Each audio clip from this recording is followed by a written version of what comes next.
Hi everyone, welcome to Around the World in 80s Movies. My name is Vince Leo. I'm the author of the film review website Quipster.net. I invite you to check out over 4,000 of my written reviews. You can read there anytime. Quipster.net is where to go. QWIPSTER.net. I also want to let you know that I do another podcast that covers brand new movies that are out in theaters.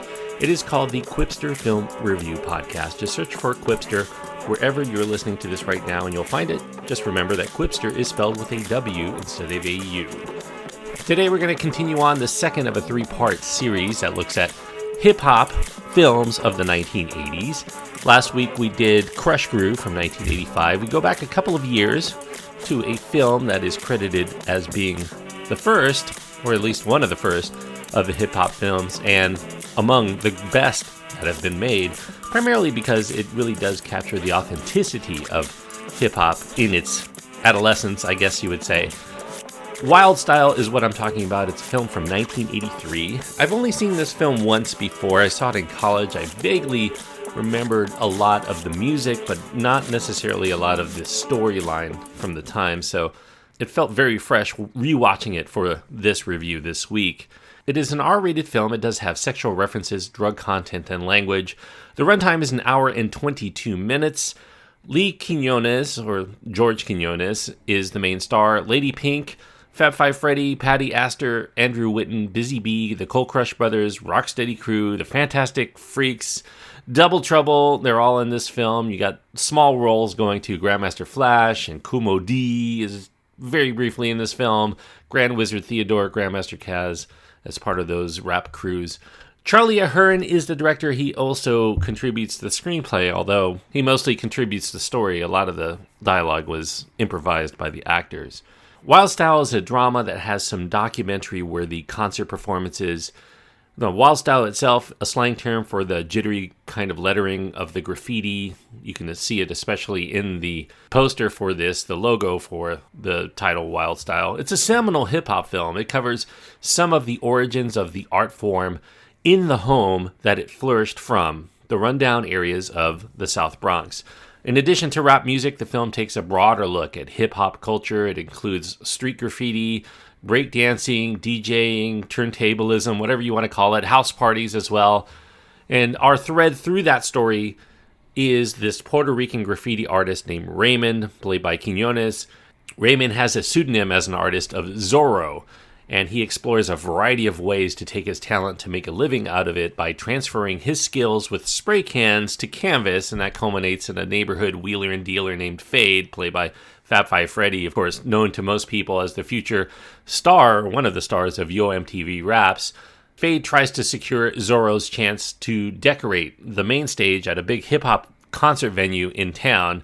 There are some side stories in the film involving Raymond's attempt to keep the interest of his fellow lady love named Rose, who also is a fellow tagger named Ladybug, as well as Fade giving the tour of the underground scene to a big-time fish-out-of-water New York art columnist that's played here by indie actress and former New York gallery owner of renown, Patty Astor.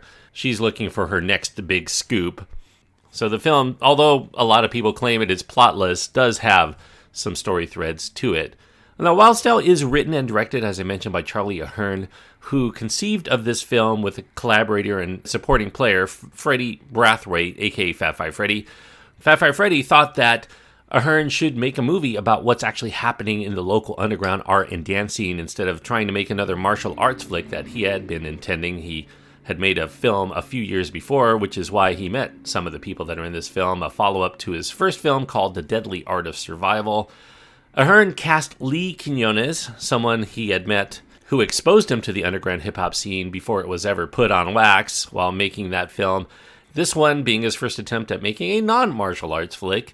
He later cast non-actors in most of the roles, mostly playing themselves or some sort of variation of them. Lee Quinones at that time was a real-life subway graffiti and handball court wall muralist of some renown, known for putting political messages in his pieces, among other things.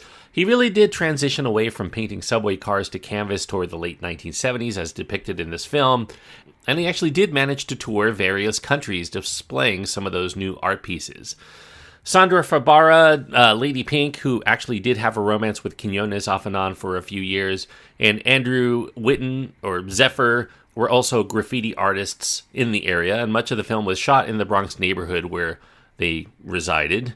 In some ways, the grainy 16mm film stock of Wild Style gets praise among those who've studied film due to its vibe of mixing very low-budget production with capturing slices of real life at the same time.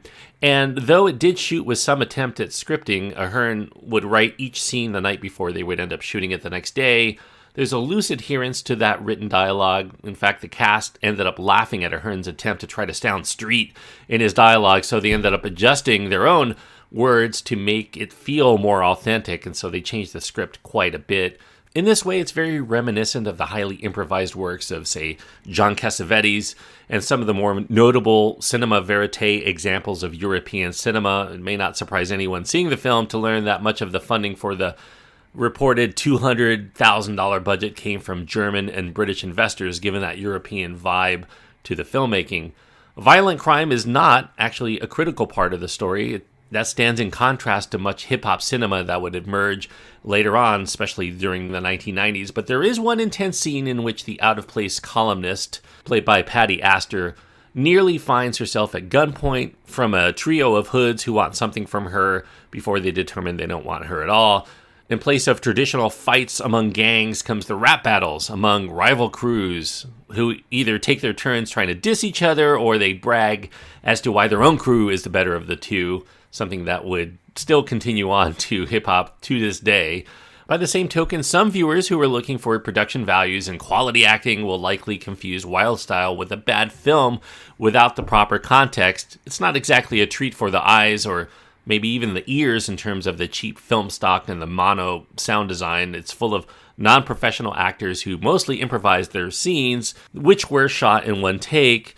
However, some viewers are also going to consider that an asset in regard to the film because it is about those who make art out of next to nothing, making what some might consider an eyesore or bad to the ears, kind of like graffiti or even the hip-hop in the film, or a new form of dance from a beat and a piece of cardboard, and making it for those who know and appreciate the talent that it takes to do those things well. This film is gritty and street, and that's fitting because it captures something that is gritty and street, which are these art forms that sprung forth from the 70s through the early 1980s into what they are today. You can kind of think of it as a semi-documentary. There are fictional parts that were reenacted from real things that happened to these characters, and if you think about that, you'll come to appreciate this film for its authenticity as well as its earnestness in capturing the lives of the underground artists of the street at that time and in that place. Though the film itself may have been influential of other films that covered the world of rap, Beat Street and Crush Groove offer broader and glossier takes of those early days of rap. It's really the influence of those rappers of the future that Wild Style would emerge as a source of what's possible. It set the blueprint of hip-hop crews and party rockers for the next several decades. This marriage of hip-hop to street art and breakdancing would also become solidified, and the samples of the dialogue and some of the tracks that are in the film are still incorporated among DJs and among rap producers today. This remains one of the best films ever made about hip-hop, and it features so much rare footage of rap's first generation that it's not only a solid film, but I think that it's essential time capsule-worthy stuff to preserve. I really like Wild Style. I definitely recommend it. If you're a hip-hop head of any sort, I definitely do encourage you to see it if you haven't gone out and seen it already. It is pretty much an eye-opener to seeing some of the skill and gaining some of the appreciation for hip-hop culture, and understanding why hip-hop should be considered an art form in many ways, including some of those early tracks by these artists who did it mostly for the love. They weren't making a lot of money. And I have to give a lot of respect to that, to those forefathers that came before for that genre.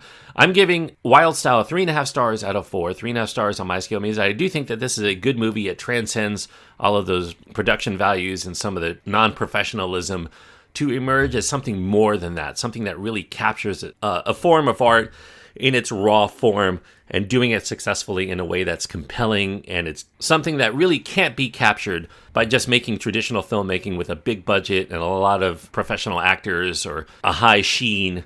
That would have definitely lost a lot of that. And speaking of losing some of that, It's actually a film I still like, but some of the criticism was lobbed at Beat Street for taking basically a lot of the story and making it a little bit more sugar-coated. So it's fitting that Beat Street from 1984, the following year, will be my next review for hip-hop films of the 1980s. The Harry Belafonte produced film with professional actors and a lot of good rap. I think there were at least 3 volumes of the soundtrack that you could buy for Beat Street. And that will be the next review from 1984, Beat Street. Thanks everyone for listening. I hope that you enjoyed this review. If you did, I do encourage you to click that subscribe button if you haven't done so already. And you'll continue to get all of these film reviews of the 1980s as they come out. And speaking of films as they come out, films that are coming out in the theaters right now, don't forget the Quipster Film Review Podcast. Until next time, thanks everyone for joining me on this trip around the world in 80s movies.